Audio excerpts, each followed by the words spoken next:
各位观众朋友，大家好，欢迎收看我的音响 YouTube 频道，我是Ethan。那站在我左手边是Rel 的 CEO 老板我们的 John Hunter。Say hello to everybody, John Hunter. Hello, everybody. We very glad to see the John Hunter in the慕尼黑 high-end show. The first question is I want to ask the John Hunter about the six-pack subwoofer. It's a lot of people they don't want to use too much speaker subwoofer. Yeah. Because they ask me why we need to use a six subwoofer.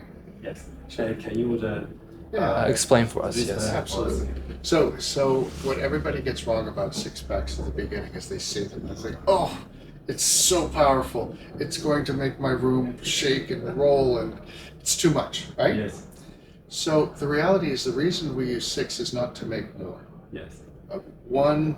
A pair makes more than enough bass. So why six, right? Think about the physics of how bass works. When you have a subwoofer on the floor, right? The wavelength on a subwoofer is very light, very low. Yeah. We're talking 30 to 60 feet Yes. long, right? So it doesn't even begin to become a wave for about a foot, maybe 1.5 feet, so half a meter. And then it coalesces into a wave that crawls along the floor. Yeah. Very deep bass. Yes. Okay, that's the bottom one. Yeah. But when we listen to live music, we listen to live music from real instruments and real people playing them, Yes. right? So if you can imagine, if you have a drummer, he's sitting down, he's playing the kick drum, Yeah. right? He's playing the snare, he's playing the hi-hat, he's playing cymbals, Yeah. right? All of those just went up, Yes. right? So we have to be able to reproduce height Yes. perfectly. When we have a six-pack, we can do extremely deep bass. Yes. We can do the fast attack bass, like the kick drum, right? But there's no deep bass, Yes. right? And then when you do all this stuff up here, this actually couples in a way I cannot begin to explain to you with the harmonic structure coming off the tweeter, Yes. and you get this beautiful height to well over 2 meters, Yes. sometimes 3 meters in a really big room. So the reason that we're using this vertical stack is to properly reproduce the structure of music, the physical structure of music in a real room being played by real people, not to make it just go boom, boom, boom, very loud. So even the different music, Everything. everything. When we're done here, Yeah. I'll play a solo guitar for you. Yes. One guitar played 6-string, played with steel strings. Yes. It's going to focus perfectly in the center, and the sound hole is going to be that big. Yes. I do this because the guitar doesn't make bass. An acoustic guitar definitionally does not produce bass. Yes. And yet you're going to hear it perfectly locked in space. It will be three-dimensional. Yes. You'll hear the clothing of his shirt moving across the back of the guitar. Everything. It's intimate, it's delicate, and it's all six subwoofers. So my experience last time I used the six subwoofer, the vocal, the ladies sing the song and stand the speaker between the speaker. Yeah. And I can tune in the subwoofer, number 1, number 2, and the number 3. The frequency when I change Completely the different. vocal, it's changed. It's house going. So are you saying that you were able to get ideal Which performance? one is accurate? I mean, it's not. The way it works is typically the crossover is lowest on the bottom one, Yeah. a little higher crossover on the middle one, and it can be much higher Yes. on the top one. Yes. And this opens up that stage.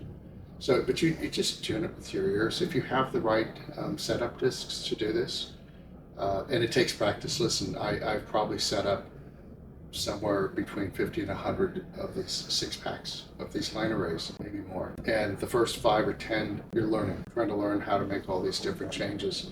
And then it gradually becomes something that you'll understand exactly what you're listening for all the way through. And once you put it together, you play them all 6. You do each one individually. It's a mistake to try and plug 6 in and tune them all. It's just crazy.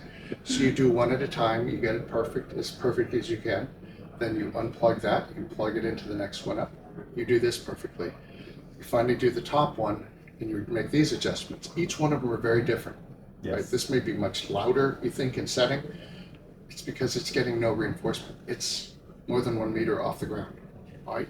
So you have to do all these things. You listen, you trust your ears. Yes. You do it over here too.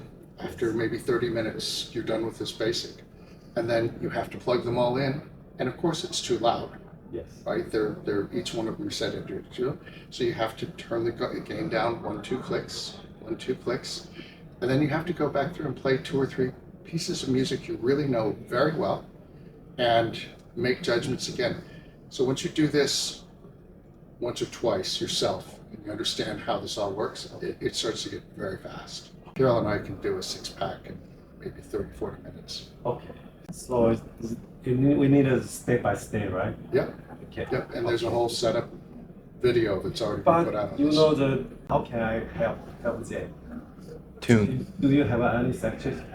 Well, all I can say is you have to have the right basic setup things to begin with. So right off the bat, the disc that we use to always set subwoofers up is from an old movie, still available in the United States on Amazon. It's a CD. Yes. That is the soundtrack to an old Robert Redford movie called Sneakers. Okay. And we use cut 4 on that. And the reason we use this is it's a symphony, so all the instruments of a symphony, but the concert bass drum, Yes. the drummer hits it almost identically each time. So you get an impulse, not sine wave, because music is always impulses, right? And what you get out of that is a repeated usable test tone. Yes. Right? So we set it up with this first, and we've got, as I said, 2 or 3, we call them secondary references. Things like a pop reference. We use a song from Rel that has really fast, deep bass, and it lets us make certain mostly that the volume is calibrated correct. There's no quick way. You know, in a marketplace like Taiwan, Yeah. your best move is to actually contact you Yeah. and have your people go out and do the tuning Yes. for them. Yeah. It's really critical. I don't think a customer should be asked to learn themselves how to dial in a line array. It's beyond the capacity of a normal customer. It just is. There are some people who are very technical, who've been doing this many years. Okay, and they like this. Maybe they spend 1-2 weeks getting it perfect, and then they're happy. But really, the correct answer is what they should be doing is working with a really good importer distributor like you, and having your experts come out and do this work themselves. Maybe you'll go. Okay. Last question. Yes. I want to know the real subwoofer. I honestly, I have a sensitive about maybe like 13 years ago, first time. But I always, the wrong understand the real subwoofer always the use that we don't see it. But and after all, we know that the real is truly the stereo system, the subwoofer. So how about the real visual in the future? The subwoofer. Oh my gosh, we're always working on the next thing. Right now, what am I working on? 6 models that will be out in the next 1.5 years. So we're always working on We're working on entirely new generations, different kinds of projects in different disciplines, some in ultra high-end theater, some in high-end 2-channel. So we're always moving. That's one of the things about Rel is as I learn, and I learn from everything.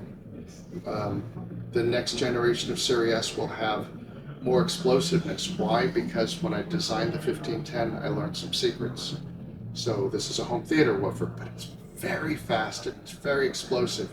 And music can also benefit from this.